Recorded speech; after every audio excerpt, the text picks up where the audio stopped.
پہلے ہم سورۃ النور کی وہ 2 آیات انشاءاللہ سنیں گے، اس کے بعد انشاءاللہ میں یہ 17 احادیث ڈسکس کروں گا ان ڈیپتھ۔ اعوذ باللہ من الشیطان الرجیم، بسم اللہ الرحمن الرحیم۔ سورۃ النور آیت نمبر 30 اور 31۔ قل للمؤمنین یغضوا من ابصارہم، اے محبوب صلی اللہ علیہ وآلہ وسلم مؤمن مردوں کو حکم دیجئے کہ وہ اپنی نگاہوں کو سنبھال کر رکھیں۔ یہ اپروپریٹ ٹرانسلیشن ہے۔ ویسے غض عربی میں کہتے ہیں پست کرنے کو، نیچا کرنے کو، مراد یہ کہ آزاد نظری نہ ہو بلکہ اپنی نگاہ کو سنبھال کر رکھیں۔ تو غض بصر کی اپروپریٹ ٹرانسلیشن بنے گی آنکھوں کو سنبھال کر رکھنا، آوارگی نہ ہو آنکھوں میں۔ قل للمؤمنین یغضوا من ابصارہم، اے محبوب صلی اللہ علیہ وسلم مومنین مردوں کو حکم دیجئے کہ اپنی نگاہوں کو سنبھال کر رکھیں، پست رکھیں، نیچا رکھیں۔ وَيَحْفَظُوا فُرُوجَهُمْ، اور حفاظت کریں اپنی شرمگاہوں کی۔ ذَلِكَ أَزْكَىٰ لَهُمْ، یہی ان کے لیے پاکیزگی کا سامان ہے۔ ان اللہ خبیر بما یصنعون، بے شک اللہ تعالیٰ کو وہ تمام کاموں کی خبر ہے جو تم کر رہے ہو۔ اس کے اندر دھمکی پوشیدہ ہے کہ اگر کوئی شخص اپنی آنکھوں کی حفاظت نہیں کرتا، آوارگی کا شکار ہے، اپنی شرمگاہ کی حفاظت نہیں کرتا، تو وہ کسی زوم میں نہ رہے، ہر چیز اللہ کی نگاہ میں ہے۔ اور وَمَن يَعْمَلْ مِثْقَالَ ذَرَّةٍ خَيْرًا يَرَهُ، آج ہم نے عشاء کی نماز میں بھی یہی آیات تلاوت کی۔ جس نے ذرے کے برابر بھی نیکی کی ہوگی تو اللہ تعالیٰ قیامت والے دن سامنے لے آئے گا۔ وَمَن يَعْمَلْ مِثْقَالَ ذَرَّةٍ شَرًّا يَرَهُ، اور جس نے ذرے کے برابر بھی شر کیا ہوگا وہ بھی سامنے آ جائے گا۔ یہاں لوگ کہتے ہیں جی اللہ تعالیٰ کوئی چھوٹی چھوٹی چیزوں کو نہیں دیکھتا۔ اللہ تعالیٰ فرما رہے جو ذرے کے برابر بھی شر کرے گا نا وہ دیکھ لے گا پھر اس کا انجام قیامت والے دن۔ وَلِعَوْذُ بِاللَّهِ تَعَالَى اللہم اجرنا من النار، اللہم اجرنا من النار، اللہم اجرنا من النار، آمین۔ اچھا، یہ مؤمن مردوں کو پہلے حکم ہوا ہے کہ وہ اپنی نگاہوں کی حفاظت کریں۔ مؤمن مردوں کو پہلے حکم ہوا، اب اس کے بعد مؤمن عورتوں کو حکم دیا، کیونکہ یہ سیکس کے معاملے میں عورتیں جو ہیں یہ پیسو ہوتی ہیں، ایکٹیو نیچر جو ہے مردوں کی ہے، اور زیادہ تر معاملہ ہے بھی مردوں کا ہے، اور دیکھنے کے اعتبار سے بھی مردوں کے لیے آزمائش ہے، کیونکہ عورتوں کو حجاب کرنے کا حکم ہے، چہرے کے پردے کا بھی حکم ہے۔ میں انشاءاللہ اگلی دفعہ ثابت بھی کروں گا صحیح بخاری صحیح مسلم سے اور قرآن حکیم کی آیات سے انشاءاللہ تعالی۔ لیکن مردوں کو چہرہ ڈھانپنے کا حکم نہیں ہے، تو اس کا مطلب ہے یہ معاملہ اتنا سینسٹیو نہیں ہے مردوں کو دیکھنے والا۔ عورتوں کا مردوں کو دیکھنا صرف اس صورت میں حرام ہوگا کہ جب شہوت کا اندیشہ ہو، یا اگر پرہیزگاری ہوگی تو بالکل ویسے بھی اس کو نہیں دیکھنا چاہیے۔ لیکن جو عورتوں والا معاملہ ہے، مردوں کا عورتوں کو دیکھنا، یہ ہر صورت میں حرام ہے، غیر محرم کو دیکھنا۔ وہ انشاءاللہ اگلی دفعہ یہ ڈسکشن آئے گی ڈیٹیل کے ساتھ۔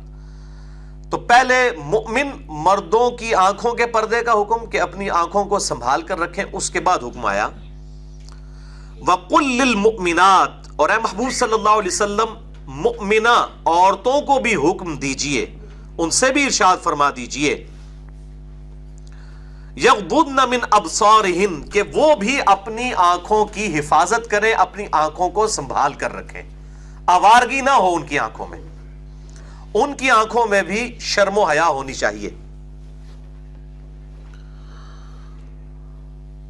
وَيَحْفَظْنَ فُرُوجَهُنْ، اور وہ بھی اپنی شرمگاہوں کی حفاظت کریں۔ وَلَا يُبْدِينَ زِينَتَهُنْ، اور وہ اپنی زینت کو ظاہر نہ کریں، إِلَّا مَا ظَهَرَ مِنْهَا، ہاں مگر جو اس میں سے خود بخود ہی ظاہر ہو جائے۔ مثال کے طور پر ایک عورت ہے، اس کا قد بہت لمبا ہے، اب اپنا قد تو چھپا نہیں سکتی، تو یہ وہ چیز ہے جو خود بخود ظاہر ہو جانے والی ہے، جس کے بغیر گزارا نہیں ہے۔ اسی طریقے سے ایک عورت چہرے کا نقاب کرتی ہے تو بہرحال آنکھیں تو اسے کسی درجے میں کھولنی پڑیں گی، ورنہ تو اس کے لیے چلنا محال ہو جائے گا۔ تو اب یہ آنکھوں والا جو معاملہ ہے اس کی کسی نہ کسی درجے میں اجازت ہے۔ باقی یہ آیت کافی لمبی ہے اور یہ آج کا ٹاپک نہیں، میں انشاءاللہ اس آیت کو پوری ڈیٹیل کے ساتھ اگلی دفعہ ڈسکس کروں گا. صرف اس آیت نمبر 31 کا یہ پورشن اور آیت نمبر 30 اس کے کانٹیکسٹ میں آج ہم نے تفصیلی گفتگو کرنی تھی، اس لیے میں اس آیت کو یہیں پر چھوڑتا ہوں. بھائیو، سورۃ النور کی آیت نمبر 30 اور 31 کے کانٹیکسٹ میں اور سورۃ المؤمنون کے پہلے رکوع کے کانٹیکسٹ میں ایک بڑی اہم حدیث ہے.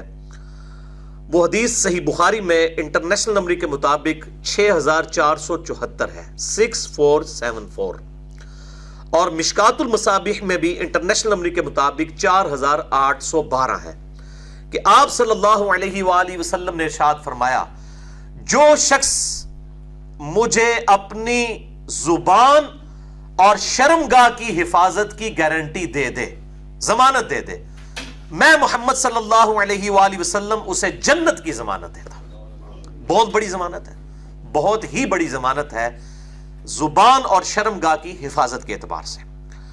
تو یہ بڑی اہم حدیث تھی، اور سورۃ المؤمنون کا پہلا رکوع بھی اس کانٹیکسٹ میں بہت اہم تھا. اسی لیے میں نے سورۃ المؤمنون کے پہلے رکوع کے کانٹیکسٹ میں 1.25 گھنٹے کی گفتگو ریکارڈ کروا دی ہے یہیں پر الحمدللہ. اور وہ ویڈیو جو ہے وہ ہزاروں نہیں اور لاکھوں بھی نہیں بلکہ ملینز آف پیپل تک وہ ویڈیو کے کلپس پہنچے ہیں الحمدللہ. بڑی اہم ویڈیو ہے اس اعتبار سے.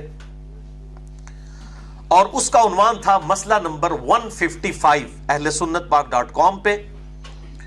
مسئلہ نمبر 155، مشت زنی یعنی ہینڈ پریکٹس، سیکس، نکاح، نکاح متع، نکاح مسیار، اینل سیکس، اورل سیکس، اور بڑی عمر کی رضاعت کا ایشو، اور فیملی پلاننگ.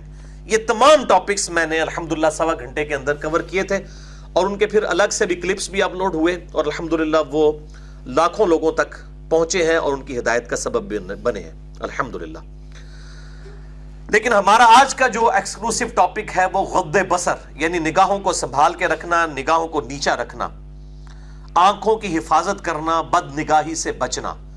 یہ ہے آج کا ٹاپک، بد نگاہی کی حرمت سے متعلق. غض عربی زبان میں کہتے ہیں پست کرنے کو، نیچا کرنے کو، اور اپروپریٹ ٹرانسلیشن اردو میں بنے گی آنکھوں کو سنبھال کر رکھنا، آنکھوں کا مس یوز نہ کرنا، بد نگاہی سے بچنا. اور یہ بد نگاہی کی جتنی بھی شکلیں ہیں معاشرے کے اندر، چاہے وہ یوٹیوب کی ویڈیوز کی فارم میں ہو، یا وہ ٹی وی ڈراموں کی شکل میں ہو، یا فیس بک کی تصاویر کی شکل میں ہو، یا واٹس ایپ اور اسکائپ کے ذریعے بیہودہ فلموں کا ٹرانسفر ہونا ہو، اور یا پھر چوراہوں پر بہت بڑے بڑے بے حیائی پر مبنی بینرز ہوں موبائل کمپنیوں کے بیہودہ عورتوں کے. یہ جتنی بھی فارمز ہیں بے حیائی کی، یہ سب کی سب اسی کیٹیگری میں فال کریں گی. اور اس پہ میں ایک جملہ بولا کرتا ہوں، بلکہ میں کہتا ہوں یہ میرا گولڈن کوٹ ہے. کسی کو بے شک یہ برا لگے، لیکن یہ حقیقت ہے کہ بے حیائی کا جو فتنہ ہے، اس فتنے سے اس وقت امت جس طریقے سے گزر رہی ہے، اس فتنے کا 1000واں کیا لاکھواں حصہ بھی صحابہ کو نہیں گزرنا پڑا. ان پر اور آزمائش آئی قتال کی شکل میں، وہ ہم سے بہت بڑی آزمائش آئی، لیکن ایز فار ایز بے حیائی از کنسرنڈ، صحابہ کرام علیہم رضوان کو بھی اس تکلیف اور اس فتنے اور اس آزمائش اور اس صبر و استقامت والے معاملے میں نہیں گزرنا پڑا بے حیائی کے کانٹیکسٹ میں جو آج امت کو گزرنا پڑ رہا ہے. اس وقت کیا صحابہ جو ہے وہ شہروں میں نکلتے ہوں گے تو اتنی بڑے بڑے بینرز لگے ہوئے ہوتے ہوں گے، یا اتنی بڑی بڑی سکرینیں، یا واٹس ایپ اور یوٹیوب اس کے ذریعے بیہودہ فلمیں، جو اس کا پازیٹیو یوز ہے میں اس کو بالکل اپریشیٹ کرتا ہوں، میں نیگیٹو یوز کی بات کر رہا ہوں. اس طرح کے فتنوں سے صحابہ کرام کو کب گزرنا پڑا؟ لہٰذا اس وقت سب سے زیادہ ضرورت ہی اسی فتنے کو ایڈریس کرنے کی ہے. جب بھی آپ دیکھیں یہ بے حیائی اتنا بڑا فتنہ ہے، جب بھی ہم پبلکلی ڈسکشن کرتے ہیں گناہ کے معاملے میں کہ جی گناہ سے بچیں، تو پہلا خیال ہی بے حیائی سے متعلق آتا ہے. جب بھی کوئی شخص کہتا ہے نا جی دعا کریں اللہ تعالیٰ مجھے بچا کے رکھے، تو وہ سارے کا سارا جو ہے اس کا سینٹر پوائنٹ جو ہے وہ بے حیائی ہوتی ہے. باقی تو ساری کی ساری چیزیں فروئی ہیں. اصل میں جو گناہ ہے وہ ہے ہی بے حیائی ہے. بلکہ آپ جس بھی گناہ کو ڈیپ ڈگ کرنا شروع کریں گے الٹیمیٹلی اس کے اندر سے بے حیائی والا عنصر نکل آئے گا. اس لیے یہ بہت بڑا فتنہ ہے. اور یہ جتنے بھی ماڈرن فارمز ہیں واٹس ایپ کے ذریعے, اسکائپ کے ذریعے, اور اب تو یہ اگلے دن میں جیو پہ بھی دیکھ رہا تھا, ایک خبر چلی ہے, انٹرنیشنل میڈیا پہ بھی چلی ہے, کہ ایون آپ اپنے گھروں کے اگر ٹی وی بند بھی کر دینا, جن ٹی ویز کے اندر اور نئے جو موبائل آئے ہیں ان کے اندر کیمرے لگے ہوئے ہیں, تو وہ جو کیمرہ بنانے والی کمپنیاں ہیں یا ٹی وی بنانے والی کمپنیز ہیں, وہ آپ کی ویڈیو اتار سکتے ہیں بند حالت میں بھی. اور بڑا خطرناک معاملہ ہے. اسی لیے ہمارے جو ڈیفنس کے ادارے ہیں ان کے اندر انہوں نے ایسی جگہوں پہ میٹنگز ہی منع کر دی ہیں جہاں پر ٹی وی لگا ہو یا اس طریقے سے موبائل اس قسم کے لے کے جانا, وہ پرماننٹلی بین کر دیا گیا. اس طرح ٹیکنالوجی رائز کر چکی ہے. اس طرح کی یو ایس بیز آ گئی ہیں کہ اگر آپ کے کمپیوٹر میں صرف یو ایس بی لگا دی جائے, وہ آپ کو تو سڑک سے گری پڑی ملے گی اور آپ بڑے شوق سے کہیں چلو مفت آتا ہے. آپ اپنے کمپیوٹر میں لگا دیتے ہیں تو آپ کے کمپیوٹر کا سارا ڈیٹا جو ہے وہ انٹرنیٹ کے ذریعے ایکسیس کیا جا سکتا ہے. یہ بڑا خطرناک معاملہ ہے. یہ الیکٹرانک جو ہے وہ کس نہج پہ ترقی کر چکی ہے ہم سوچ بھی نہیں سکتے. اور یہ کوئی گپ شپ والا معاملہ نہیں, یہ حقیقت ہے. چونکہ میری اپنی انجینئرنگ کی فیلڈ ہے, میں اس کو سمجھتا ہوں کہ یہ اس طریقے تک چیزیں ہو سکتی ہیں. اور مجھے بھی لوگ وہ ای میلز کر کے پوچھ رہے ہوتے ہیں کہ جی ہم اسکائپ کے ذریعے جو ہے وہ وائف سے بات کرنا چاہ رہے ہیں. بھائی اسکائپ کے ذریعے بھی اگر بات کرنی ہے تو کوشش کریں کہ حجاب کا اہتمام کیا جائے, کیونکہ یہ ویڈیو صرف آپ تک نہیں رہتی ہیں. کل کو کوئی اس طریقے سے اس ویڈیو کو جو ہے وہ اٹھا کے تو نیٹ پہ چڑھا سکتا ہے, وہی کمپنیاں اٹھا کے چڑھا سکتی ہیں. تو یہ کوئی بھی نہ واٹس ایپ نہ فیس بک نہ باقی معاملات, اس میں کتنے سائبر کرائم والا ایشو ہو رہا ہے آج کل. اب پاکستان میں بھی قانون پاس ہو چکا ہے سائبر کرائم کے حوالے سے, بلکہ اگلے دن لاہور میں ایک نوجوان کو 2 سال کی سزا بھی ہوئی ہے. اس نے کسی عورت کی اس طریقے سے تصویر جو ہے وہ نیٹ کے اوپر اس کو اڈوب فوٹو شاپ کے ذریعے چڑھا دی, تو اس نے کیس کیا تو اس کو سزا ہو گئی ہے. اور ناقابل ضمانت جرم ہے. پاکستان کے اب جو قانون پاس ہوا ہے نا, اس میں یہ ناقابل ضمانت جرم ہے اور جرمانہ الگ سے. تو یہ معاملات بڑے خطرناک ہیں, اس میں بڑی احتیاط کی ضرورت ہے. اور یہ سب کی سب چیزیں یہ خطوات الشیاطین ہیں, خطوات الشیطان ہیں, شیطان کے یہ راستے ہیں مختلف, یہ اس کے سمجھ لیں کہ جال ہیں. قرآن حکیم میں انہی کو اللہ تبارک و تعالیٰ نے کئی مقامات پر خطوات الشیطان کہا ہے. انہی چیزوں کو جو بے حیائی کی طرف لے جانے والی چیزیں. اسی کانٹیکسٹ میں ہم سورۃ النور کی آیت نمبر 19 اور 20 بھی پچھلے دنوں میں کور کی تھی. میں یہاں پر ریپیٹ کرتا ہوں, اب آپ کو اس کی انٹینسٹی بھی فیل ہوگی. اعوذ باللہ من الشیطان الرجیم, بسم اللہ الرحمن الرحیم. یا ایھا الذین آمنوا, اے ایمان والو, لا تتبعوا خطوات الشیطان, مت پیروی کرو شیطان کے راستوں کی. یعنی شیطان کے راستے بے شمار ہیں, صراط مستقیم ایک ہی ہے. یہ کہتے ہیں نا سارے راستے حق کے ہیں, حق کا راستہ ہمیشہ ایک ہی ہوتا ہے. جمع کا صیغہ گمراہی کے لیے آتا ہے. نور سنگولر کا صیغہ ہے ہدایت کے لیے, ظلمات جمع کا صیغہ ہے گمراہیوں کے لیے, اندھیروں کے لیے. مت پیروی کرو شیطان کے راستوں کی. وَمَن يَتَّبِعْ خُطُوَاتِ الشَّيْطَانِ, تو جو کوئی بھی پیروی کرے گا, اتباع کرے گا شیطان کے راستوں کی, فَإِنَّهُ يَأْمُرُ بِالْفَحْشَاءِ وَالْمُنْكَرِ, تو بے شک شیطان تو اسے بے حیائی کا حکم دے گا اور گناہ کے کاموں کا. اب دیکھ لیں اللہ تعالیٰ نے بھی ٹاپ آف دا لسٹ جو چیز رکھی ہوئی ہے نا وہ بے حیائی ہے. یعنی گناہ کا ذکر آیا تو اس کو گناہ کے ذکر میں سے بھی الگ سے ذکر کیا بے حیائی کو, اور پہلے نمبر پر کہ شیطان تو تمہیں حکم دے گا بے حیائی کا اور منکر کا. منکر کہتے ہیں وہ چیز جس سے طبیعت خود بخود انکار کرتی ہے. جیسے ہر انسان کو وحی کی انٹروڈکشن سے پہلے بھی یہ بات پتا ہے کہ جھوٹ بولنا برا ہے, سچ بولنا اچھا ہے. کسی کے ساتھ زیادتی کرنا برا ہے, کسی کے ساتھ خیر خواہی کرنا اچھا ہے. یہ ہماری انسٹنکٹ میں ہے, ہماری جبلت کے اندر اچھائی ہے. منکر جس سے طبیعت انکار کرے خود, ہر وہ چیز جو ہے وہ گناہ کے زمرے میں چلی جاتی ہے. وَلَوْلَا فَضْلُ اللَّهِ عَلَيْكُمْ, اور اگر تم پر اللہ کا فضل نہ ہوتا, وَرَحْمَتُهُ, اور اللہ کی رحمت شامل حال نہ ہوتی, مَا زَكَى مِنْكُمْ مِنْ أَحَدٍ أَبَدًا, تو تم میں سے کوئی شخص ایک بھی ایسا نہ ہوتا کہ جو پاک ہو سکتا کبھی بھی. یہ اللہ تعالیٰ کا خاص فضل اور کرم ہے کہ اللہ تعالیٰ کسی کو محفوظ رکھے بے حیائی والے ایشو میں. وَلَكِنَّ اللَّهَ يُزَكِّي مَن يَشَاءُ, بلکہ اللہ تعالیٰ تو پاک کر دیتا ہے جسے چاہتا ہے. اس کے دونوں معنی ہو سکتے ہیں, یعنی جو پاک ہونا چاہے اسے پاک کر دیتا ہے, ایک معنی یہ بھی عربی لنگوسٹک میں بنے گا، اللہ تعالیٰ پاک کر دیتا ہے جو چاہے، من یشاء، جو چاہے کہ میں پاک ہونا چاہوں. اور دوسرا معنی یہ بنے گا کہ اللہ تعالیٰ پاک فرما دیتا ہے من یشاء، جسے وہ چاہتا ہے. دونوں معنی درست ہیں، کیونکہ سورۃ العنکبوت میں بھی ہے نا والذین جاہدوا فینا لنہدینہم سبلنا، جو لوگ ہماری راہ میں کوشش کریں گے ہم ان کے لیے اپنی راہیں کھولیں گے. یہ ون وے ٹریفک نہیں ہے، جو اللہ کے لیے قربانی کرے گا اللہ بھی اس کو رسپانس کرے گا. الحمدللہ. واللہ سمیع علیم، اور اللہ تعالیٰ سننے والا اور علم والا ہے. ہر چیز اس کے علم میں ہے، ہر چیز وہ سن رہا ہے. اللہ تعالیٰ فرشتوں کا محتاج نہیں ہے کسی کے گناہوں کا یا نیکیوں کا حساب رکھنے کے لیے. یہ تو صرف ہماری تسلی والے معاملات ہیں جو فرشتے اٹیچ ہیں. بھائیو، آج کی نشست چونکہ غض بصر یعنی نگاہوں کی حفاظت سے ریلیٹڈ ہے، بد نگاہی سے، اجتناب سے متعلق.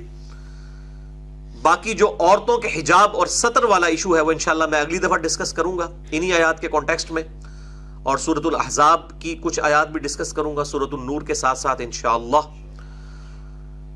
تو غض بصر کے حوالے سے آج 17 صحیح الاسناد احادیث میں نے کور کرنی ہے، اور ساتھ ساتھ میں انشاءاللہ تعالی اپنا بے لاگ تجزیہ اور تبصرہ بھی کروں گا ان احادیث کے اوپر آج کے اعتبار سے بھی، کیونکہ یہ احادیث آج کے زمانے میں اگر پڑھی جائیں گی تو ان کو اس اعتبار سے دیکھنا بھی ہوگا.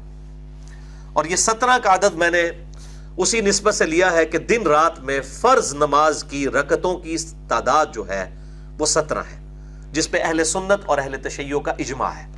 فجر کے 2 فرض، ظہر کے 4، عصر کے 4، مغرب کے 3 اور عشاء کے 4. تو یہ 17 کی نسبت، یہ نسبتیں اس لیے لی جاتی ہیں کہ اللہ تعالیٰ کی نسبت سے ہے. یہ میں نے اپنی نہیں بنائی ہوئی ہے کوئی ضرب تقسیم کر کے. اللہ تعالیٰ بھی چیزیں پسند فرماتا ہے. بخاری اور مسلم کی حدیث ہے اللہ تعالیٰ وطر ہے اور وطر کو پسند فرماتا ہے. یعنی اللہ تعالیٰ آڈ ہے، وطر کہتے ہیں عربی میں آڈ کو، تاک کو. اللہ ایک ہے نا، ایک تاک ہے، تو اللہ تعالیٰ تاک کو پسند فرماتا ہے. نمازیں بھی دیکھیں اس نے تاک رکھی ہیں 5، 17 رکھتے ہیں، یہ بھی تاک ہے.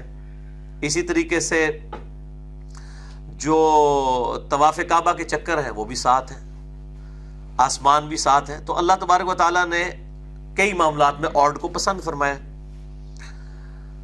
تو یہ 17 صحیح الاسناد احادیث ڈسکس کرنے سے پہلے میں اپنی فیورٹ بک کا تعارف بھی کروا دوں. آج انشاءاللہ اسی کتاب کے حوالے سے میں سارے ریفرنسز بھی دوں گا، اور یہ ہے میرے بھائیوں مشکات المصابیح، جسے میں نے نام دیا ہے انسائکلوپیڈیا آف حدیث. صحیح بخاری، صحیح مسلم، ترمذی، ابو داؤد، نسائی، ابن ماجہ سمیت 13 کتابیں اہل سنت کی، ان کتابوں کا سمجھ لیں یہ نوٹس ہیں. 6294 احادیث کا مجموعہ ہے. شیخ حافظ زبیر علی زئی رحمہ اللہ تعالی المتوفى 1435 ہجری کی تحکیم اور تخریج کے ساتھ الحمدللہ یہ اویلیبل ہے. اس کا PDF 3 جلدوں میں ہماری ویب سائٹ اہل سنت پاک.com پہ 18 MB کی 3 فائلز ہیں، وہ ڈاؤن لوڈ آپ کر سکتے ہیں، اویلیبل ہے. اسی لیے میں نے اس کے تعارف پہ پورا لیکچر بھی دیا ہے، مسئلہ نمبر 111B، مشکات المصابیح کا مکمل تعارف. اگر یہ کتاب آپ کے پاس ہے اور فری اویلیبل ہے، ڈاؤن لوڈ کر لیں، تو آپ سمجھ لیں کہ آپ کے پاس انسائکلوپیڈیا آف حدیث موجود ہے. بخاری، مسلم، ابو داؤد نہ بھی ہوں تب بھی یہ کتاب سفیشینٹ ہے الحمدللہ اکثر معاملات کے اندر الحمدللہ. اور یہ سورۃ النور میں ہی مشکات المصابیح کا نام بھی آ جائے گا. سورۃ النور کی آیت نمبر جو 35 ہے، جس میں اللہ تعالیٰ نے اپنے نور کی مثال دی ہے کہ جیسا کہ ایک تاکچے میں ہے، یہ مشکات المصابیح کا نام بھی اسی آیت سے ڈیڈکٹ کیا گیا ہے. میں نے تعارف میں بتایا بھی ہے، انشاءاللہ وہ جب آیات آئیں گی تو میں انشاءاللہ دوبارہ سے اس کا ذکر بھی کر دوں گا. بہرحال اسی مشکات المصابیح میں اسی شرم و حیا کے ٹاپکس سے ریلیٹڈ جتنی بھی چیزیں ہیں ان کے اوپر ایک پورا الگ سے چیپٹر ہے دوسری جلد کے اندر، کتاب النکاح مشکات المصابیح کا، جس میں آپ کو کمبائنڈ فارم میں صحیح بخاری، صحیح مسلم اور باقی احادیث کی کتابوں سے احادیث بڑی انٹلیکچوئل ترتیب کے ساتھ سب چیپٹرز کے ساتھ مل جائیں گی. کتاب النکاح، اور کتاب النکاح میں 302 احادیث ہیں، ویسے نمبر بھی خطرناک ہے 302. تو 302 احادیث انٹرنیشنل نمبر کے مطابق 3080 سے لے کر 3381 تک کتاب النکاح چیپٹر میں. یہ آپ ضرور پڑھیں. اس میں صحیح احادیث بھی ہیں، ضعیف بھی ہیں، ساتھ ساتھ تحکیم بھی ہوئی ہے شیخ زبیر صاحب کی. بہرحال میں نے مشکات میں اس چیپٹر سے اور اس چیپٹر سے ہٹ کے بھی جہاں پر آج کے ٹاپک سے ریلیٹڈ احادیث تھیں، بڑی محنت کے ساتھ تلاش کر کے، بجائے کہ لوگوں کو 50 کتابیں خرید کے دی جائیں، میں مشکات کے نمبر بتا دوں گا آپ کو. بخاری مسلم کے نمبر نہیں بتاؤں گا، یہ بتا دوں گا یہ حدیث بخاری مسلم سے لی ہے، کیونکہ ہماری پرائمری بکس تو وہی ہیں، بخاری مسلم ابو داؤد ترمذی نسائی ابن ماجہ الموطا امام مالک مسند امام احمد. یہ سیکنڈری بک ہے لیکن انہی سے ڈیڈکٹ کی گئی ہے، لہٰذا اس کے نمبرز آ جائیں گے تو اس کی تحکیم اور تخریج کے دوران آپ کو فٹ نوٹ پہ بخاری مسلم کا نمبر بھی مل جائے گا. اور بخاری مسلم کے علاوہ جو احادیث ہیں ان کی صحیح یا ضعیف ہونے کی سند کے اعتبار سے بھی تحقیق مل جائے گی کہ کس وجہ سے یہ ضعیف ہے یا یہ سند حسن ہے تو کیوں ہے. وہ پوری ڈیٹیل آپ کو شیخ زبیر صاحب نے بڑی محنت کی الحمدللہ. اللہ تعالیٰ ان کو جزائے خیر دے اور اللہ تعالیٰ ان کو نیک کاموں کا اجر عطا فرمائے، ان کی برائیوں سے درگزر فرمائے. میں نے شیخ زبیر صاحب کی بایوگرافی، علمی بایوگرافی کے اوپر پورا لیکچر بھی دیا ہے ان کے ویڈیو کلپس کے ساتھ. مسئلہ نمبر 80 کے عنوان سے شیخ زبیر لیزئی رحمہ اللہ تعالی ایک حق گو عالم دین اہل سنت پاک .com پہ آپ دیکھ سکتے ہیں. اب ان 17 احادیث کی طرف آئیے. پہلی حدیث صحیح بخاری اور صحیح مسلم کی متفق علیہ حدیث ہے اور مشکات میں اس کا نمبر ہے 86. اب یہ کتاب و نکاح چیپٹر میں نہیں تھی تو میں نے اس کو مشکات سے ڈھونڈا ہے. ظاہر ہے ہمارے پاس تو کمپیوٹر ہے، مکتبۃ شاملہ ہے، عربی کے اندر آپ الفاظ لکھیں وہ دنیا کی کسی کتاب میں موجود ہوں گے، کمپیوٹر بتا دے گا. مولوی نے 1 مہینے تک نہیں دیس لبنی، لیکن کمپیوٹر تو 1 منٹ دے اندر دس دے گا.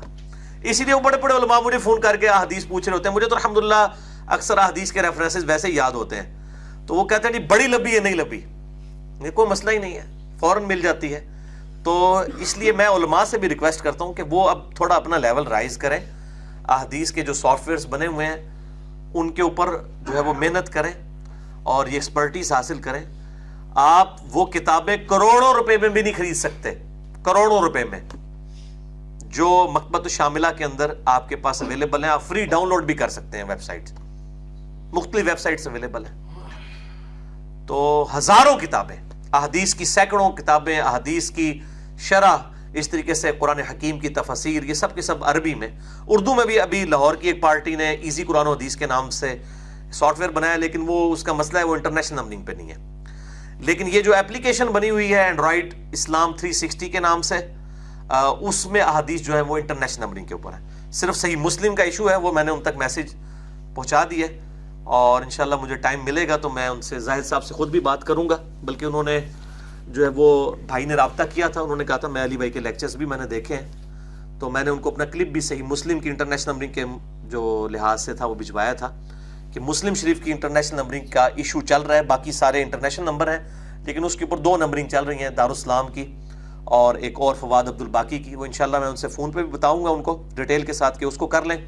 اس کے علاوہ پی ڈی ایف بھی مجھے آج کسی نے بتایا کہ انٹرنیشنل نمبرنگ کے مطابق پی ڈی ایف بھی آ چکے ہیں تمام احادیث کی کتابوں کے.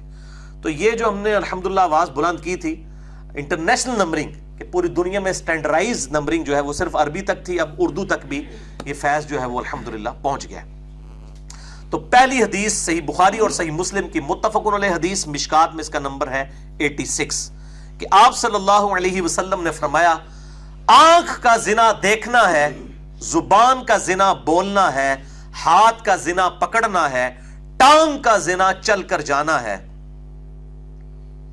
اور نفس تمنا کرتا ہے اور شرمگاہ اس کی تصدیق کر دیتی ہے.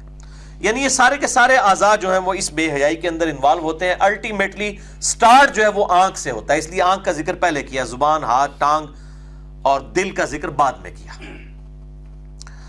دوسری حدیث صحیح مسلم میں ہے، مشکات میں اس کا نمبر ہے 3104. جریر بن عبداللہ رضی اللہ تعالیٰ عنہ کہتے ہیں کہ میں نے اللہ کے محبوب صلی اللہ علیہ وآلہ وسلم سے اچانک اٹھ جانے والی نگاہ سے متعلق پوچھا تو آپ صلی اللہ علیہ وسلم نے فرمایا حکم دیتے ہوئے مجھے کہ جب تمہاری اچانک نظر اٹھ جائے کسی غیر محرم پر تو فوراً اپنی نگاہ کو ہٹا لو. اور اسی میں وہ بات کہی جاتی ہے نا کہ پہلی نظر معاف ہے. پہلی نظر کا ہاتھ نہیں چھڑ کے آنا نا، پہلی نظر سے مراد ہے کہ آپ کو پہلی دفعہ پتہ چل گیا. اس کے لیے دیکھنا شرط نہیں ہے، بلکہ اگر کسی کو اندازہ بھی ہو گیا کہ سامنے سے عورتیں آ رہی ہیں، اس کی پہلی نظر ہو جائے گی۔ اور اس حوالے سے ایک ضعیف روایت بھی ہے ترمذی اور ابو داؤد میں، مشکات میں 3110 نمبر، لیکن وہ اس کو سپورٹیو ہے کہ آپ صلی اللہ علیہ وسلم نے فرمایا کہ پہلی بار دیکھنا معاف ہے اور دوسری دفعہ دیکھنے کا تمہیں حق نہیں، لیکن چونکہ مسلم شریف کی حدیث اسے سپورٹ کر رہی ہے، میں اس لیے بیان کر رہا ہوں۔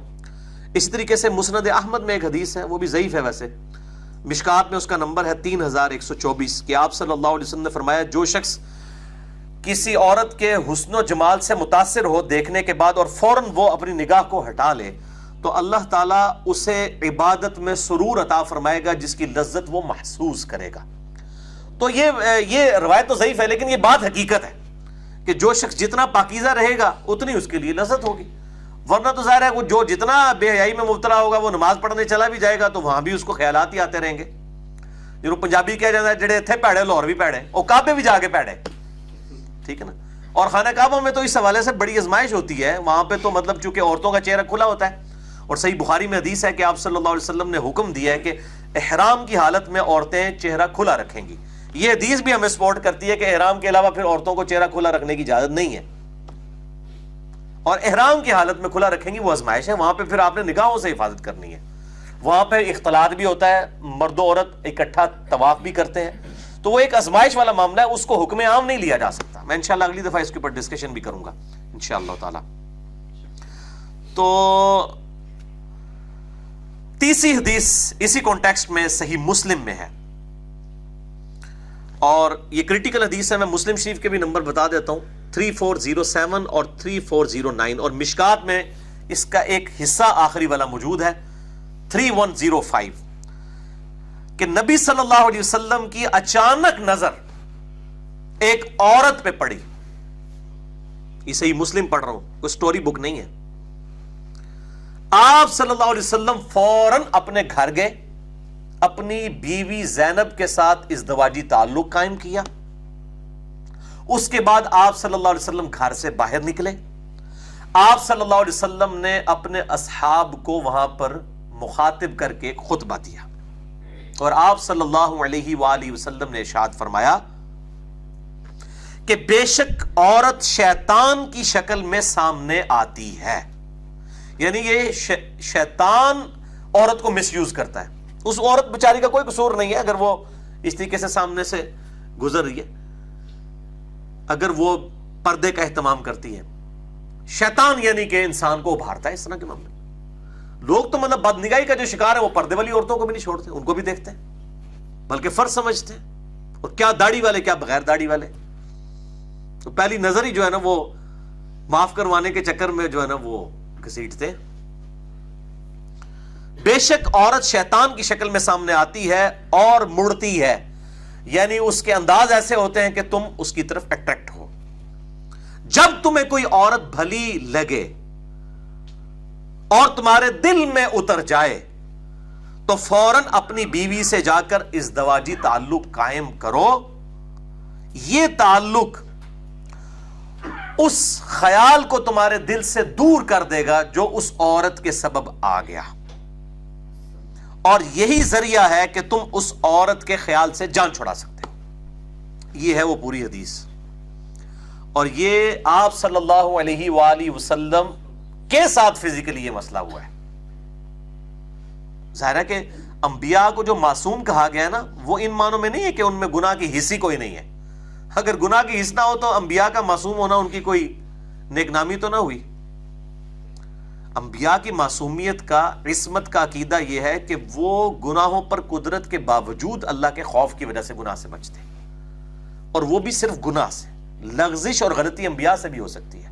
یہ جو پبلک میں عصمت انبیاء کا عقیدہ ہے نا، یہ قرآن و سنت میں نہیں بیٹھتا، اس لیے میں نے اس پہ بڑا کریٹیکل لیکچر دیا ہے، مسئلہ نمبر 88A اور 88B، عصمت انبیاء کے عقیدے پر شبہات کا تحقیقی جائزہ، تقریباً 3 گھنٹے کی گفتگو ہے اہلسنتپاک.com پہ۔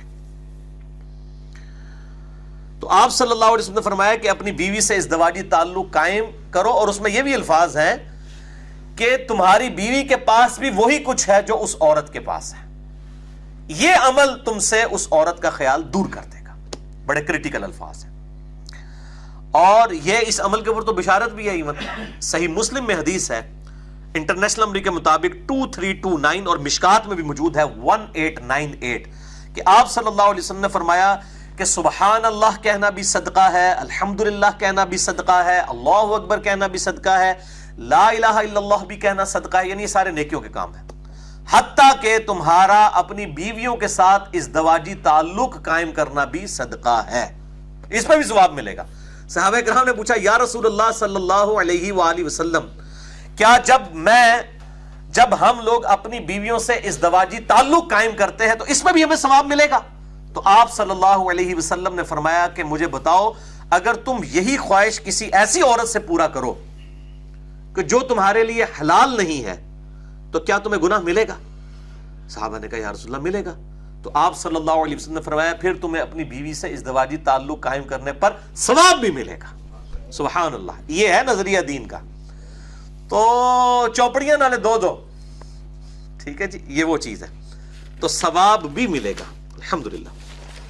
چوتھی حدیث بھی بخاری اور مسلم کی متفق علیہ حدیث ہے, مشکات میں ہے 3085 کہ آپ صلی اللہ علیہ وسلم نے فرمایا کہ میں اپنے بعد تم مردوں کے لیے سب سے بڑا فتنہ اگر کسی چیز کو شمار کرتا ہوں تو وہ عورتیں ہیں.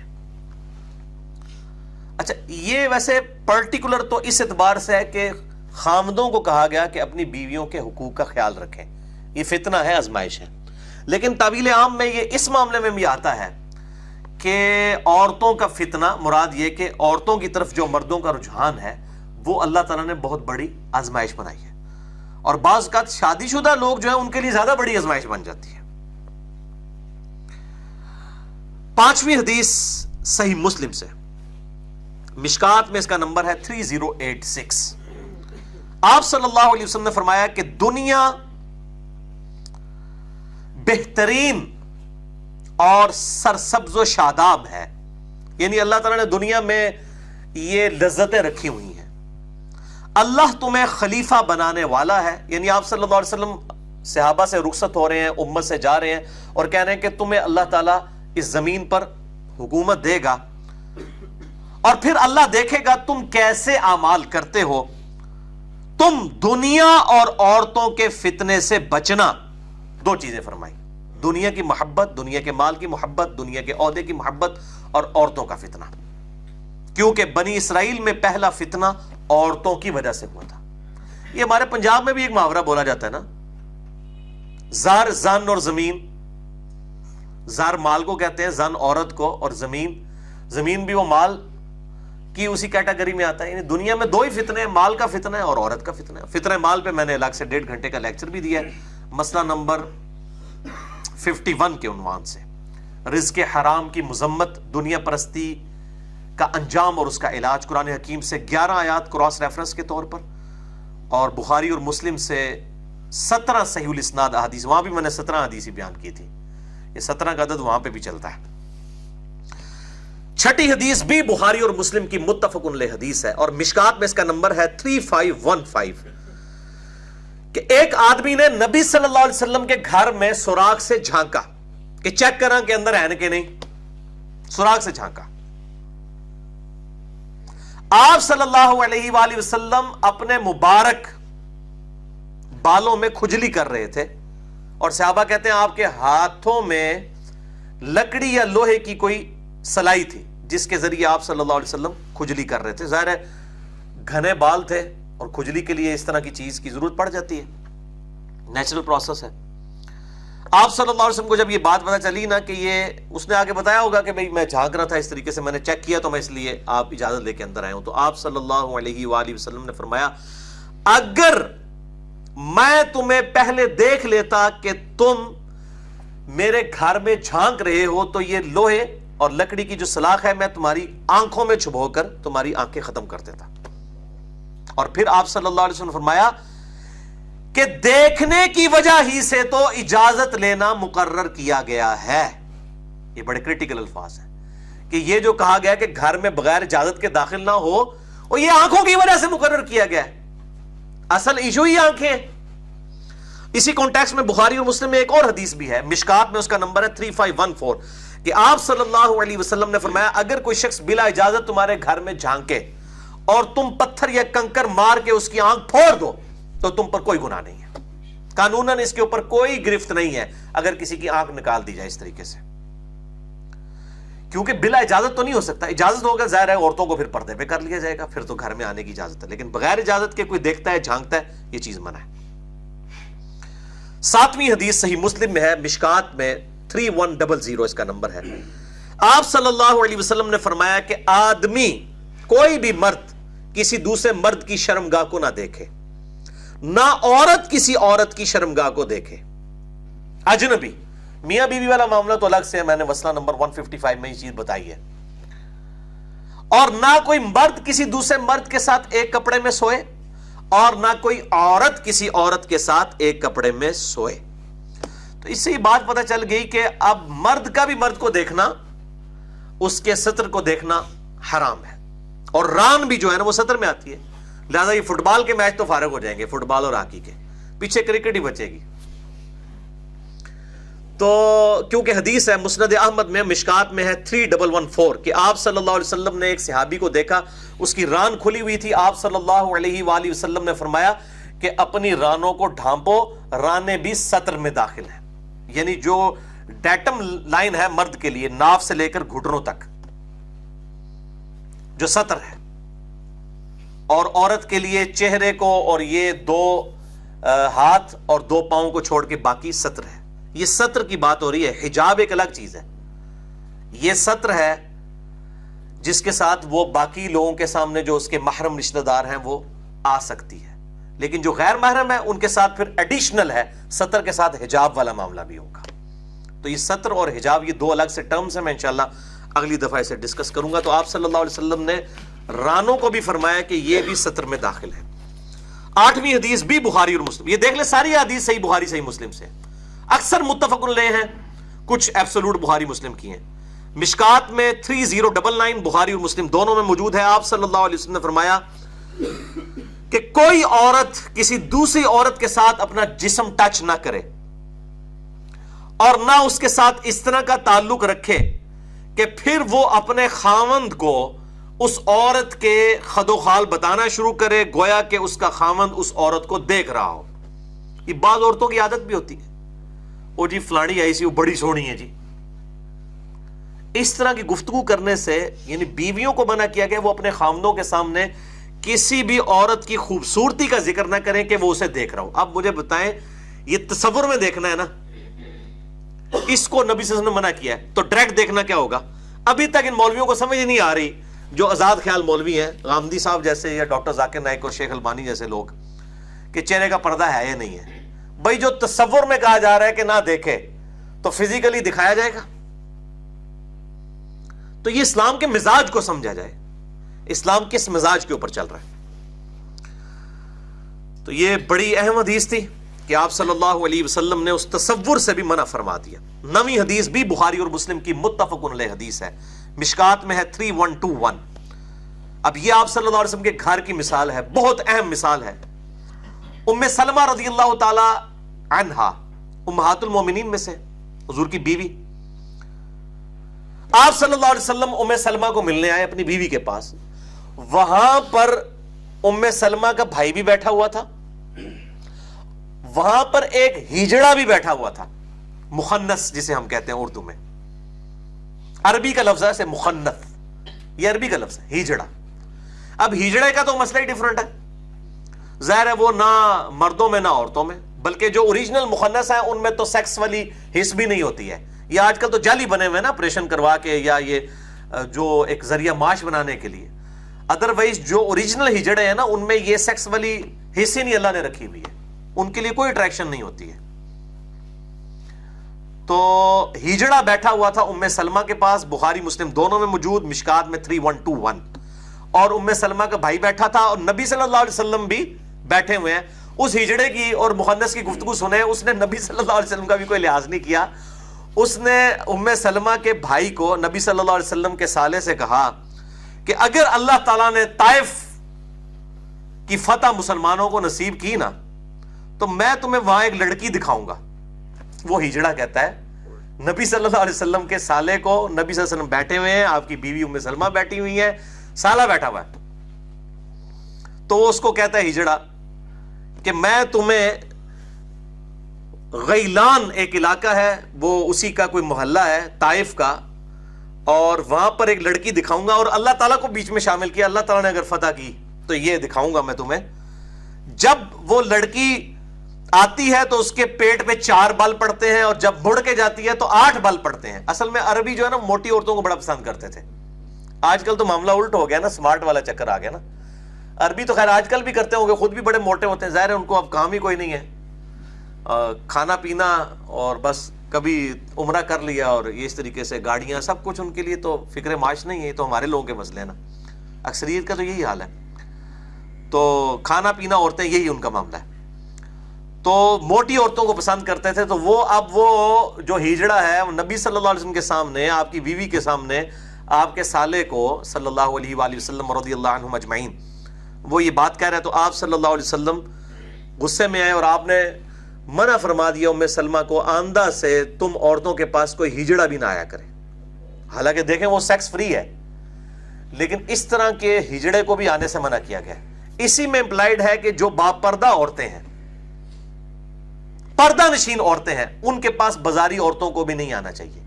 یہ بات میری یاد رکھیں. جو بازاری عورتیں ہیں, فحش عورتیں ہیں, جو گلی گلی محلہ محلہ پھرتی ہیں اور ان کی خبریں لاتی ہیں, ایسی عورتوں سے بھی جو با حیا عورتیں ہیں ان کو پردہ کرنا چاہیے. یہ مردوں کی ہی مانند ہے, انہی ہجڑوں کی طرح ہے جو ایک گھر کی خبر دوسری تک پہنچاتی ہیں. آپ صلی اللہ علیہ وسلم نے فرمایا آندہ سے کوئی اس طریقے سے نہ آئے. 10ویں حدیث جامعہ ترمذی اور مسند احمد میں ہے, مشکات میں 3118 ہے کہ آپ صلی اللہ علیہ وسلم نے فرمایا جب بھی کوئی مرد و عورت, اجنبی مرد و عورت کسی جگہ پر ہوں الگ سے, تو تیسرا شیطان ان میں ہوتا ہے. بولے اعوذ باللہ تعالی. اور اسی کا ایک طریق سنن نسائی الکبریٰ میں ہے, مشکات میں بھی میں نے ڈھونڈ لیا ہے, 6012 نمبر حدیث, کہ آپ صلی اللہ علیہ وآلہ وسلم نے فرمایا کوئی شخص بھی کسی اجنبی عورت کے ساتھ خلوت نہ کرے, ورنہ تیسرا شیطان ہوگا, اور جس شخص کو اس کی نیکی خوش کر دے اور اس کی برائی پریشان کر دے تو وہ مؤمن ہے. یعنی اس کی بھی نیچر پرورٹڈ نہیں ہوئی ہے, اگر گناہ اس کے دل میں کھٹک رہا ہے, اور اچھائی کرنے سے اسے خوشی ملتی ہے. تو یہ آپ ذرا اسلام کا مزاج سمجھیں کہ مرد و عورت الگ نہیں اس طریقے سے ہو سکتے. بہت کریٹیکل ایشو ہے. اور اس اعتبار سے جو جاوید احمد غامدی صاحب, میں بڑی عزت کرتا ہوں ان کی, کئی معاملات میں اپنا استاد سمجھتا ہوں ان کو, لیکن بعض اوقات وہ اتنی عجیب و غریب قسم کی باتیں کر جاتے ہیں, اور اتنی آزاد خیالی والی کہ نوجوان نسل کا قبلہ خراب کر دیتی ہوں باتیں. ان کا کلپ بھی چڑھا ہوا تھا کہ مرد و عورت آپس میں شیک ہینڈ بھی کر سکتے ہیں. اب اندازہ کریں, یہاں پہ تو کہا جا رہا ہے کہ علادہ نہ ہو, تو ٹچ کرنے والا معاملہ, پھر ان کا بھی خیر ایسا اس طرح قصور نہیں ہے, کیونکہ فقہ حنفی کی ان کے پھر مریدین نے اور ان کے چاہنے والوں نے اور ان کے شاگردوں نے فقہ حنفی کی بھی اس طرح کی باتیں نکال کے بتا دی ہیں. اب تو چاہیے نا جو غامدی صاحب غلط کہہ رہے ہیں وہ اپنے بزرگ بابوں کو بھی فقہ حنفی کے غلط کہیں, کہ جنہوں نے اس قسم کے مسائل لکھے ہوئے ہیں. ہم تو دونوں کو غلط سمجھتے ہیں. اور اس کانٹیکسٹ میں ایک بڑی رکت انگیز حدیث ہے, سنن طبرانی میں صحیح سند کے ساتھ, انٹرنیشنل نمبر کے مطابق 486 نمبر ہے, جز 20 اور صفحہ 212 پر, کہ آپ صلی اللہ علیہ وسلم نے فرمایا کوئی شخص کسی غیر محرم عورت کو ہاتھ لگائے, یہ اس سے بدتر ہے کہ اس کے سر میں لوہے کی کیل ٹھونک دی جائے. یعنی لوہے کی کیل کسی کے سر میں ٹھونک دی جائے, اس کی وہ تکلیف نہیں ہے جو اس چیز کا عذاب ہونے والا ہے کہ کوئی شخص کسی عورت کو, غیر محرم عورت کو ہاتھ لگائے. مسند احمد میں حدیث موجود ہے, عائشہ رضی اللہ تعالیٰ عنہ کہتی ہیں نبی صلی اللہ علیہ وسلم نے کبھی بھی کسی غیر محرم عورت کو ہاتھ نہیں لگایا, بیعت کے لیے بھی, نیور. اور آج کل آپ پیر اور مریدنیاں ان کی, اور پھر وہ دیکھیں ہاتھ پھیر رہے ہوتے ہیں, بلکہ اب تو پتہ نہیں یوٹیوب پہ کیا کیا ویڈیو ہیں, اب تو پتہ نہیں وہ معانقہ اور کہاں تک باتیں پہنچ چکی ہوئی ہیں, اور میڈیا نے یہ سارے ان کے چٹے بٹے کھول دیے, اور لوگ بڑے وہ کہہ رہے ہوتے ہیں نہیں یہ جعلی پیر ہے, اصلی پیر اس طرح کے نہیں ہوتے. دیکھو بھائی, پیری مریدی کا جو سسٹم ہے وہ پورے کا پورا ہی فراڈ ہے. جعلی اور اصلی والی کون سی بات ہوئی؟ ایک چیز ہے ہی غلط ہے, وہ جعلی, یہ وہی بات ہے اچھی بدعت اور بری بدعت. تو میرے بھائی جڑا کٹو گے وہی لال ہے، جو کھل جاتا ہے اس کا پتہ چل جاتا ہے. جس کا عورتوں کے ساتھ انٹریکشن اس طرح کا ہوتا ہے وہ معاملات ادھر تک پھر چلے جاتے ہیں. بولے اعوذ باللہ تعالی. تو یہ اسلام کا مزاج سمجھے. اور غامدی صاحب کو بھی میں دعوت اصلاح دوں گا اس حوالے سے کہ تھوڑا خیال کریں. اور جس طرح ماڈرن طبقے میں ان کی آواز پہنچی ہے تو آپ کی ذرا سی لغزش، اور پھر اس میں تو انہوں نے کلپ میں یہاں تک کہہ دیا جی کہ جی وہ جو کوئی عربی کس کر لیں اگر دو کزنز آپس میں، تو انہوں نے کہا جی وہ عربی کس تو ہوا میں ہی ہوتی ہے اور معان کا، اور پتہ نہیں پھر ان کو کوئی بالکل خیال نہیں آیا. جب وہ بولنے پہ آتے ہیں اس طرح کے تو پھر وہ ساری حدیں پھلانگ جاتے ہیں. تو میں غامدی صاحب کی عزت بھی کرتا ہوں، لیکن اس طرح کے معاملات کے اندر ہمیں سخت ان سے اختلاف ہے. چاہے غامدی صاحب ہوں، چاہے ڈاکٹر ذاکر نائک ہوں، چاہے شیخ البانی ہوں، چہرے کے پردے کے ایشو کے معاملے میں ہم سب سے اختلاف رائے رکھتے ہیں اور ان کو دعوت اصلاح دیتے ہیں اس حوالے سے.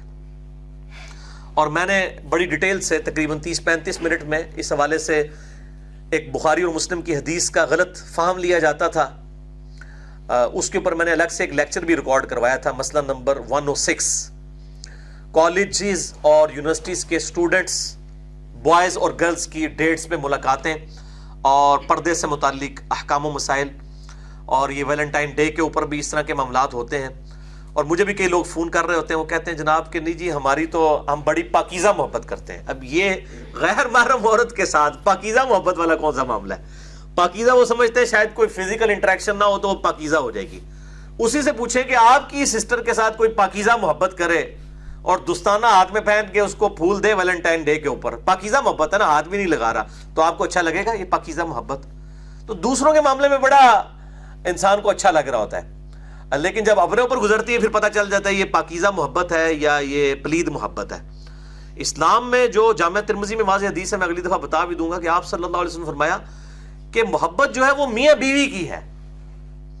کوئی دو محبت کرنے والے میاں بیوی سے بڑھ کر کوئی بھی محبت کرنے والا یہ رشتہ ایگزسٹ نہیں کر سکتا جو as far as sex is concern.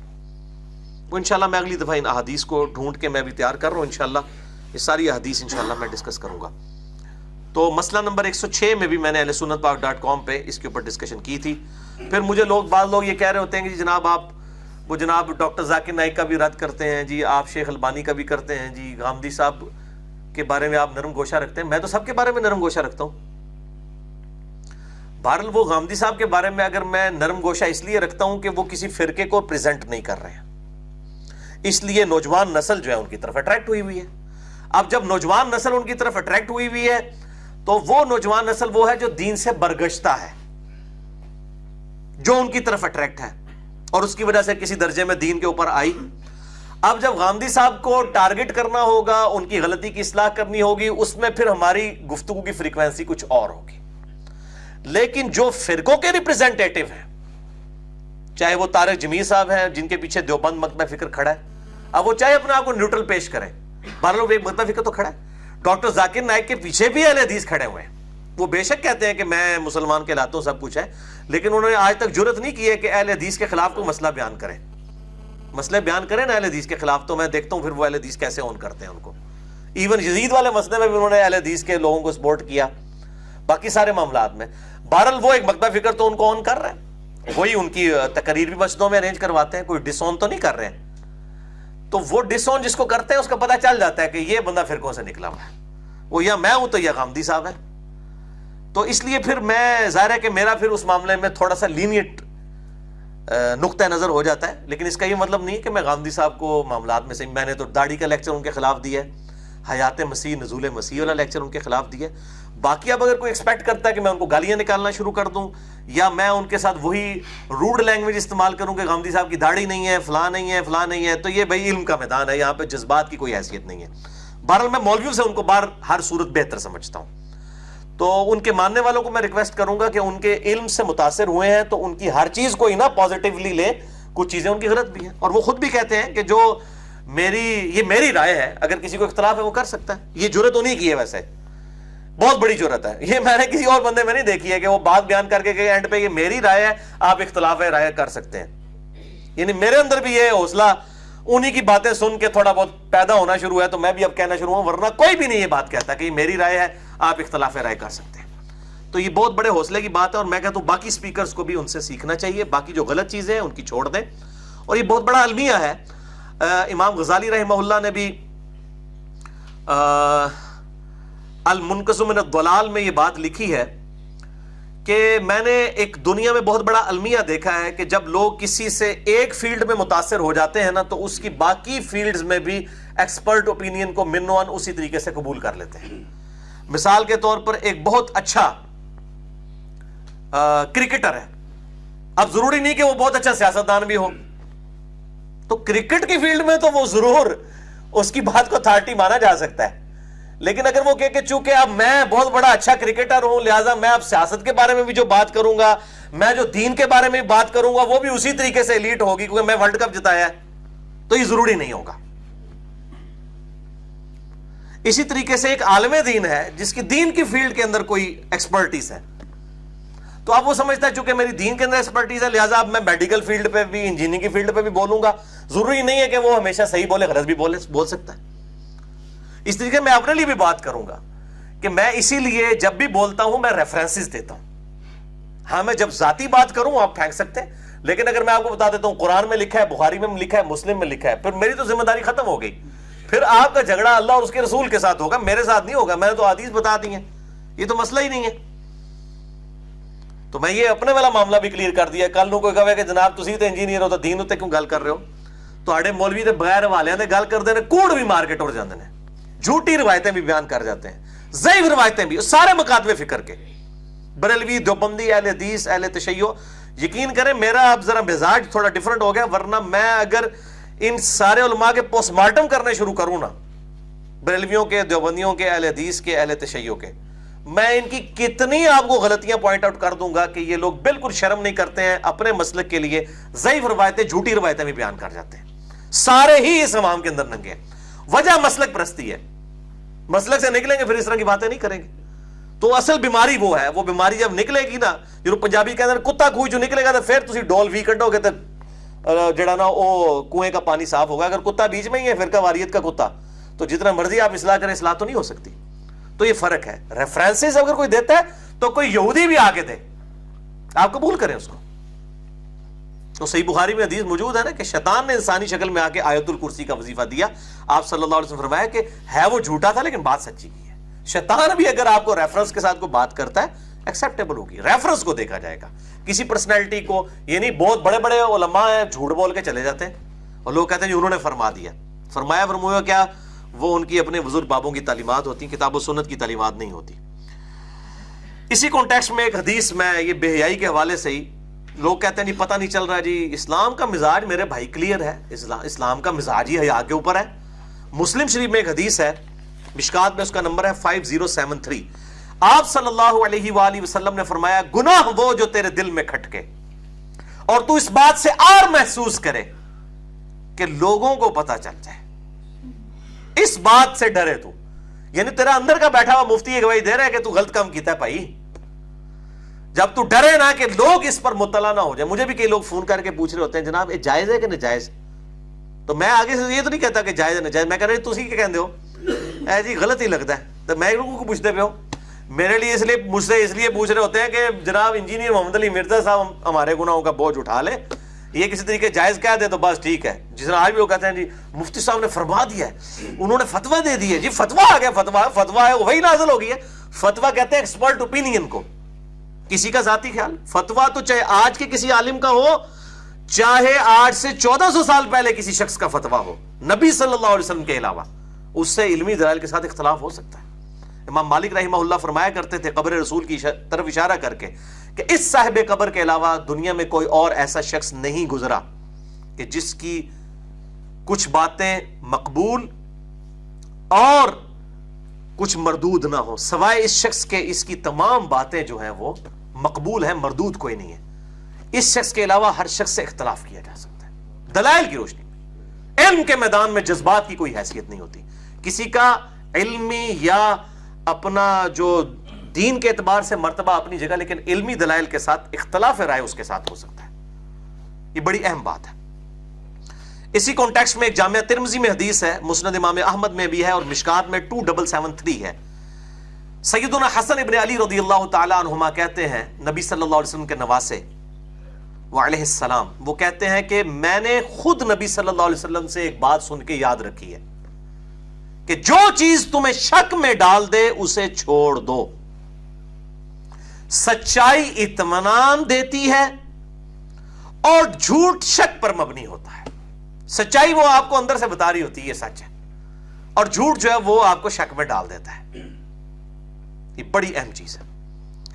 اس لیے میں یہ کہا کرتا ہوں اکثر کہ دنیا کے کسی بھی معاشرے میں آپ چلے جائیں, جھوٹ بولنے کو برا اور سچائی کو اچھا سمجھا جاتا ہے.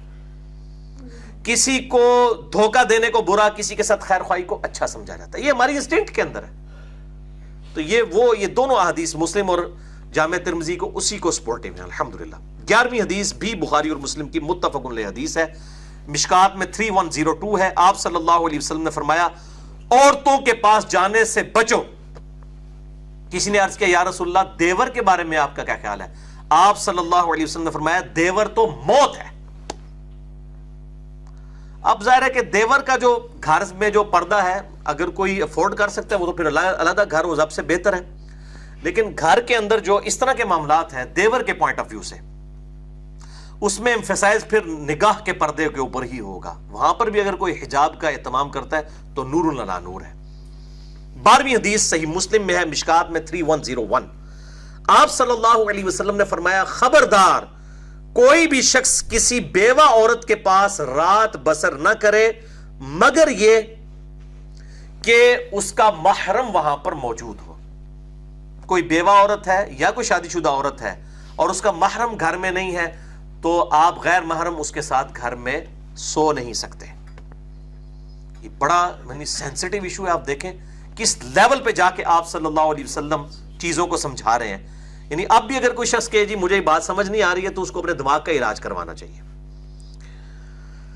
اسی کانٹیکسٹ میں صحیح بخاری اور صحیح مسلم کی ایک متفق علیہ حدیث ہے, مشکات میں 2513 ہے کہ آپ صلی اللہ علیہ وسلم نے فرمایا کہ کوئی آدمی کسی اجنبی عورت کے ساتھ خلوت نہ کرے اور نہ عورت بغیر محرم کے سفر کرے. بغیر محرم کے سفر نہیں کر سکتی.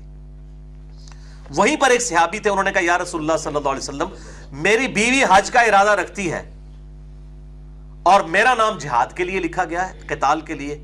تو آپ صلی اللہ علیہ وسلم نے فرمایا کہ تم اس لسٹ میں سے نکل جاؤ, اپنی بیوی کے ساتھ جا کر حج کرو, یعنی اس کے محرم بن کے. آپ نے جہاد سے بھی پیچھے کر دیا.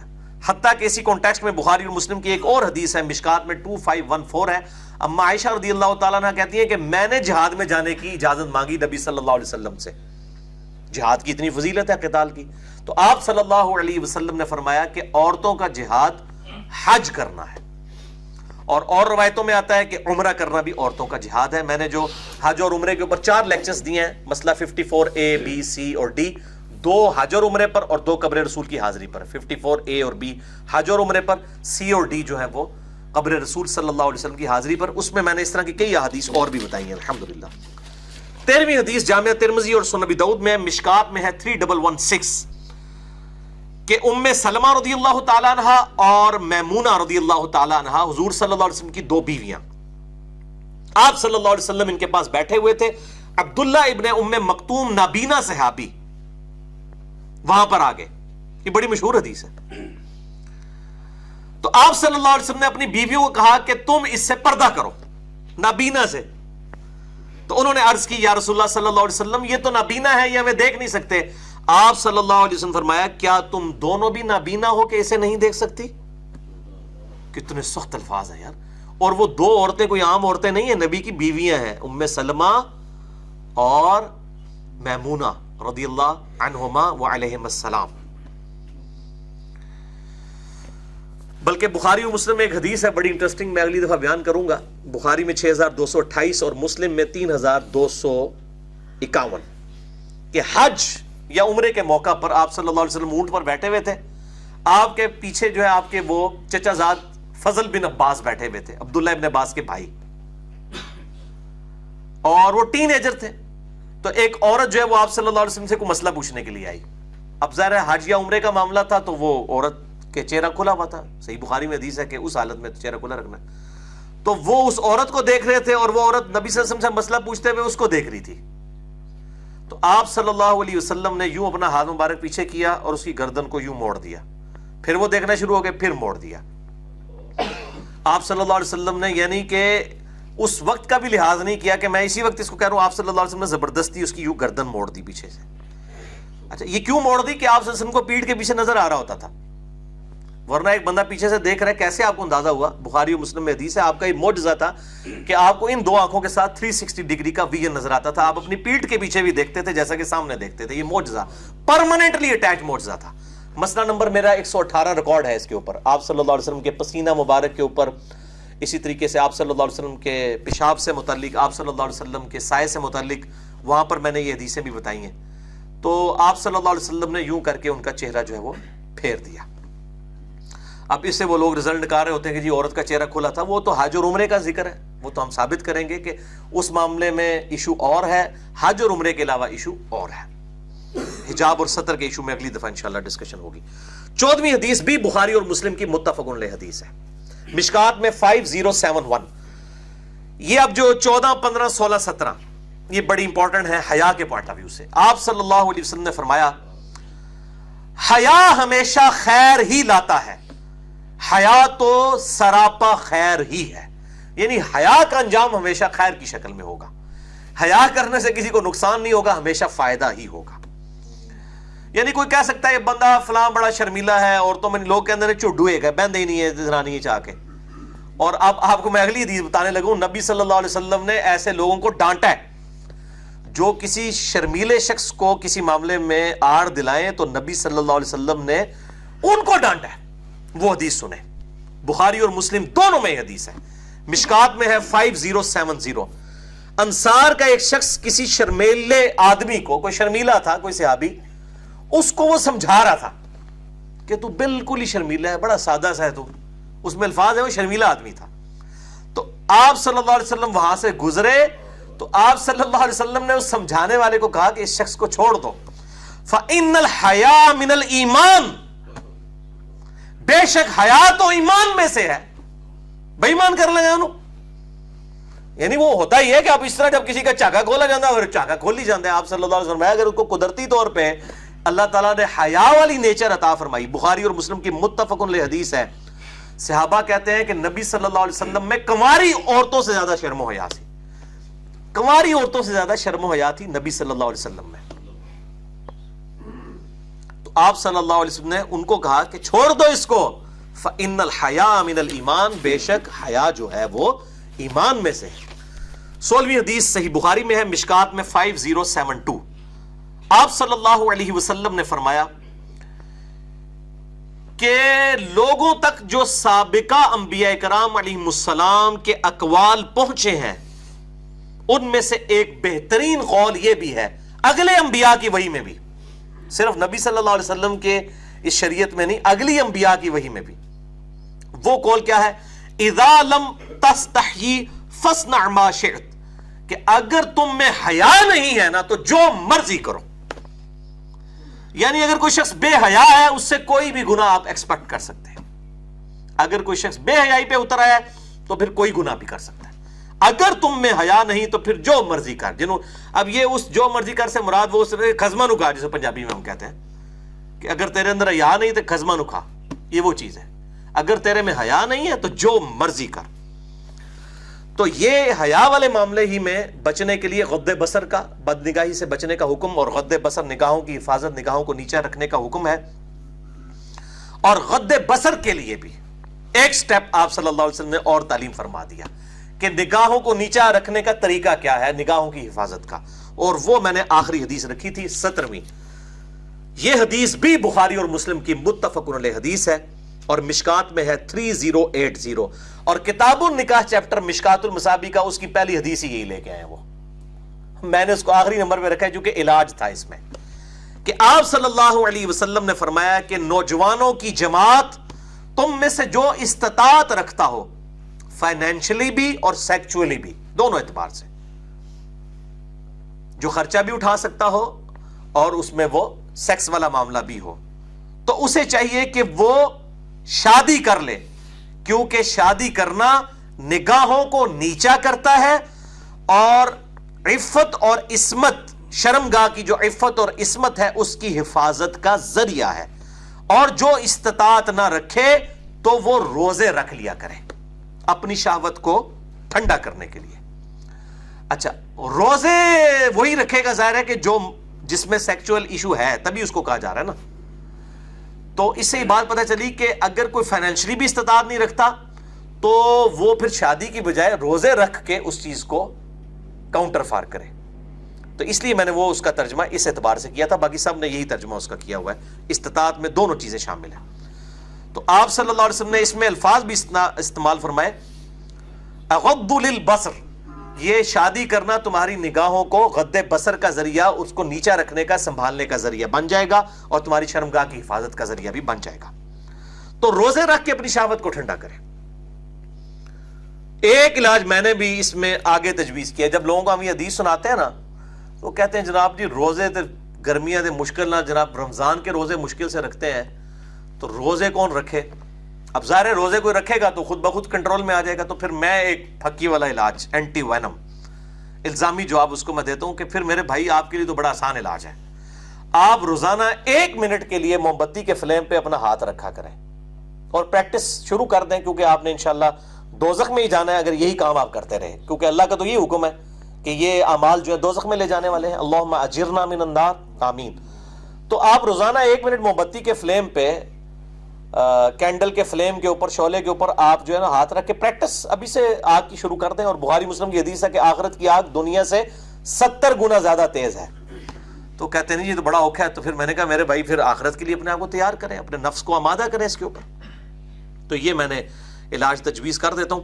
بہرحال انشاءاللہ تعالیٰ اسی کانٹیکس میں جو سورۃ النور کی یہ آیات ہیں 30 اور 31 مکمل بڑی ڈیٹیل ہے، جس میں جو محرم رشتے ہیں جن کے سامنے عورت آ سکتی ہے چہرہ کھلا رکھ کے، اس کی ڈیٹیل آئی ہے وہ بھی. اور سورۃ الاحزاب میں جو عورتوں کے چہرے کے نقاب کا، جو جلباب کا حکم ہے گھونگھٹ کرنے کا، اس حوالے سے جتنی آیات ہیں انشاءاللہ ہم اگلی نشست میں کور کریں گے. عورتوں کا ستر کیا ہے اور حجاب کیا ہے، یہ 2 الگ سے چیزیں انشاءاللہ اس کو ڈیٹیل کے ساتھ ڈسکس کریں گے. اللہ تعالیٰ سے دعا ہے جو حق بات میں نے کہی اللہ تعالیٰ ہمارے دلوں میں راسخ فرمائے. اگر جذبات میں میرے منہ سے کوئی غلط بات نکل گئی تو اللہ تعالیٰ ہمارے دلوں سے محف کر دے. ہمیں کتاب و سنت کی تعلیمات پر عمل کر کے دوسرے بھائیوں تک پہنچانے کی توفیق عطا فرمائے. سبحانک اللہم و بحمدک، اشہد ان لا الہ الا انت، استغفرک و اتوب الیک، وما علینا الا البلاغ المبین. جزاکم اللہ خیرا.